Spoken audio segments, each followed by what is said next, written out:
علی بھائی اس میں ضمنی ایک اور سوال بنتا ہے، وہ یہ بنتا ہے کہ اللہ تعالیٰ نے غائب نبی صلی اللہ علیہ وسلم کو بتا دیا اور آپ نے ساری امت کو بتا دیا سب کچھ،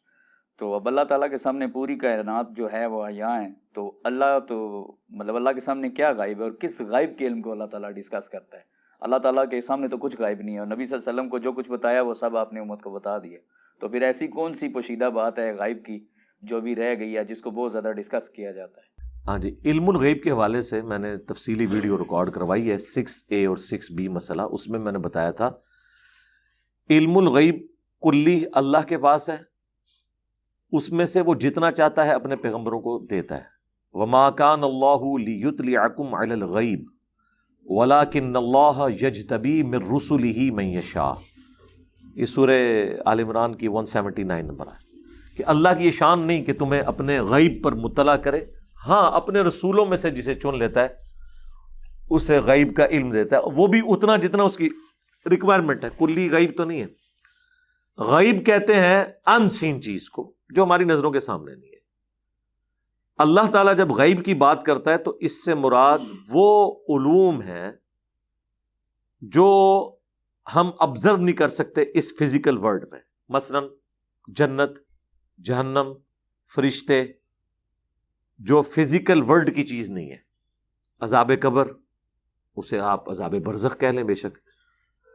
یہ وہ چیزیں ہیں جن میں سے کچھ چیزیں پیغمبروں کو دکھائی جاتی ہیں، وہی ان کا علم الغیب ہوتا ہے۔ مستقبل سے تعلق رکھنے والی چیزیں، ڈیفینیٹ پریڈکشنز نہیں، ڈیفینیٹ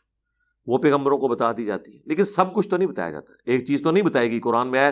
قیامت کے بارے میں پوچھتے ہیں تو فرما دو اس کا علم تو اللہ کے پاس ہے، اور اے نبی یہ تم سے تو اس طرح سوال کر رہے ہیں جس طرح تم دھاگ لگائے بیٹھے ہو اس کی تلاش میں کہ قیامت کب آئے گی، تو اس کا علم تو نہیں دیا گیا۔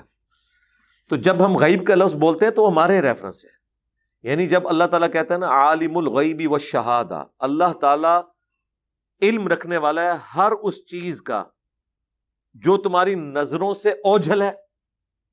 اور جو تمہاری نظروں کے سامنے ہے، یہ ہمارے ریفرنس سے بات ہو رہی ہے۔ اللہ کے سامنے آنے واحد میں ہر چیز شہادہ ہے، اللہ کے سامنے کوئی چیز بھی غائب میں نہیں ہے، وہ ہمارے ریفرنس سے بات کر رہا ہوتا ہے کہ جو چیزیں تمہیں نظر آ رہی ہیں وہ شہادہ، جو نہیں نظر آ رہی وہ غائب سے تعلق رکھتی ہیں، خواہ وہ فزیکل ورلڈ سے تعلق رکھتی ہوں، خواہ وہ میٹا فزکس سے تعلق رکھتی ہوں، اللہ تعالیٰ کے سامنے ہے ہر چیز، اللہ تعالیٰ ان کا علم رکھنے والا ہے، یہ ہمارے ریفرنس سے بات ہو رہی ہوتی ہے۔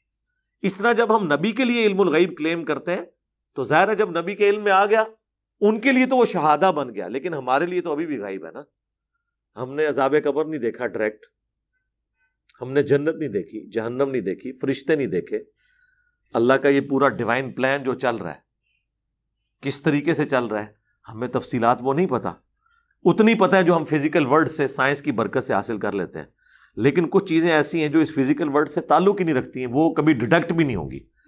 سائنس کی ڈیفینیشن ہی ہے فزیکل ورلڈ سے تعلق رکھنے والی چیز۔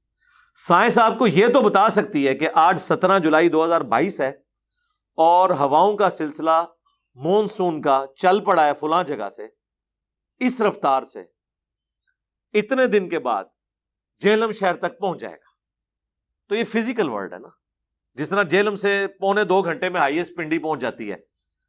اور میں جناب 11:15 یہاں ہائیسٹ میں کوئی چیز رکھواؤں اور میں کہوں جی بلال صاحب آپ 1:45 بجے فیض آباد اڈے پہ آ جائیں انشاءاللہ، وہاں پہنچے تو آپ کہیں گے میرا علم الغیب ثابت ہو گیا؟ نہیں، ایک فزیکل نالج ہے۔ علم الغیب تو یہ ہے کہ کوئی یہ بتا دے کہ 17 جولائی 2022 ہے نا، 17 جولائی 2052 کو فلاں بندہ فلاں چیز کے ذریعے فلاں جگہ بھیجے گا، تو ٹائم قیامت تک جائے، بارش بھی نہیں کوئی بتا سکتا اس طریقے سے۔ جیسا جو قرآن میں ہے نا کوئی نہیں جانتا بارش کے بارے میں، اس سے مراد یہ ہے فزیکل علم نہیں ہے۔ فزیکل علم میں تو آپ جان سکتے ہیں، زمین کے اندر بھی جان سکتے ہیں